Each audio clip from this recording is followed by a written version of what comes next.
What is going on, guys? It is Blink here, back with a new guide. So in this guide, we'll be talking about different ways of fighting your opponent. Also, the V-Bucks giveaway is still going on, so make sure to visit the link in the description to enter. And lastly, don't forget to subscribe and turn on notifications as opposed to Amazon gift card in the comments every time I upload. By turning on notifications, you'll have a way better chance of getting here first and redeeming that code. Anyways, guys, let's get to this guide. So in this first example, this player was already way above me, and some players are still asking on what to do.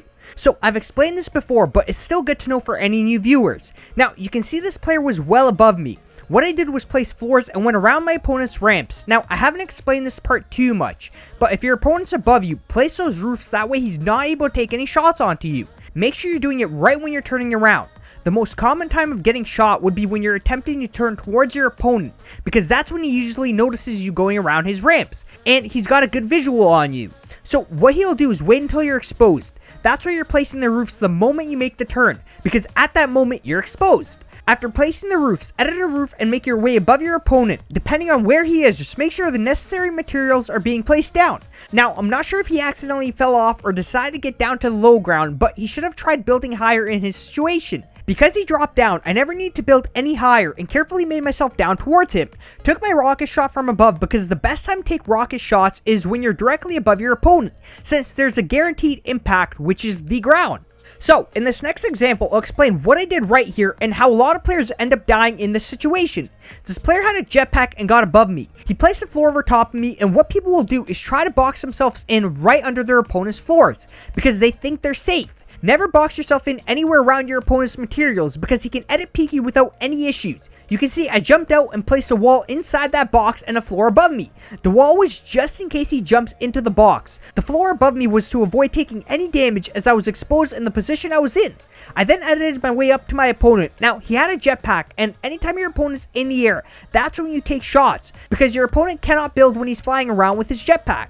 So it makes him very vulnerable. That's the best way to counter the jetpack. Make sure to shoot when they're flying around. This example here is a great way of lining up your opponents much quicker. This is one I use pretty often, the stair peeking method. You'll place down a stair and edit it right away, because the first reaction that your opponent has is you're going to try building up. So what he's going to try doing is destroying your staircase. What you're really doing is lining up your shot as he starts shooting your stairs. Now, I wasn't able to hit the shot, unfortunately, but it does work very well.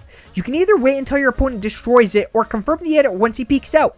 Now, I recommend you confirm the edit the moment he peeks out. The issue for me was that he was already taking shots at my stairs the moment I placed them down. The reason you usually don't want to wait until your opponent shoots your stairs down is because the debris from the stairs breaking could make it harder to get the lineup. It's not much debris though, so it shouldn't be much of an issue. Now, the stair peeking method is pretty good at baiting out players that are camping inside a 1x1 across from you. If they aren't peeking out, then try this trick as it might bait your opponent into shooting your stairs down. This next example is the elevator build-up method. I've shown this before, but here's an example of taking the high ground pretty easily by utilizing it.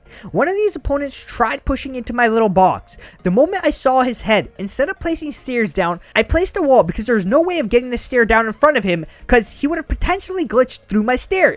And when players walk through your stairs, it can get pretty annoying. So my favorite way of avoiding this issue is to place a wall down instead of a staircase. The moment you notice your opponent is close to you, a stair won't be the right thing to place. So you'll place a wall down and you'll still be able to get the high ground by building straight up. It's just another great way of not losing your momentum of building up. You can build up with stairs and you can build up with walls. Both work very well. Just make sure you're using the right way of building up depending on your situation. So in this last example, we'll talk a little bit about important parts to defending your porta-fort.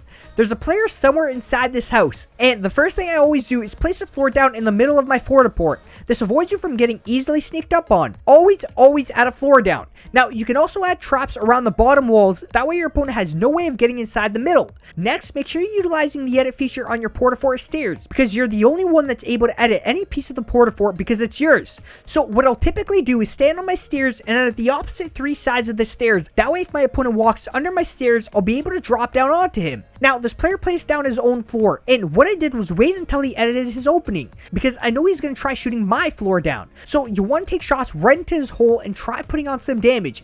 I had no luck, and this is not a very common situation you'll be in, but this next part is something that can happen pretty often. So say you have no traps and your opponent walks into the middle of your porta-fort, then edit 1 or 2 squares of your floor to where your opponent isn't. That way when he jumps on the tires, he's constantly hitting the top of your floor and not able to get up to you. As he's bouncing up and down onto you, you can take shots onto him, and if you've done enough damage and he tries running, then follow him and try going for the finisher. So basically 1 square would be your best option of editing. That way he's more likely to consistently hit the top of your floor as he's only got that little opening which you're shooting from. It's a super great way of stopping your opponents that try using the middle of your porta-fort to get up to you. Well guys, that's it for this guide. Hopefully I've helped some people out, and a like and a sub would be greatly appreciated as it does help me out a lot. Anyways guys, thanks for watching and hope you have a great rest of your day or night, and I'll see you on the next one.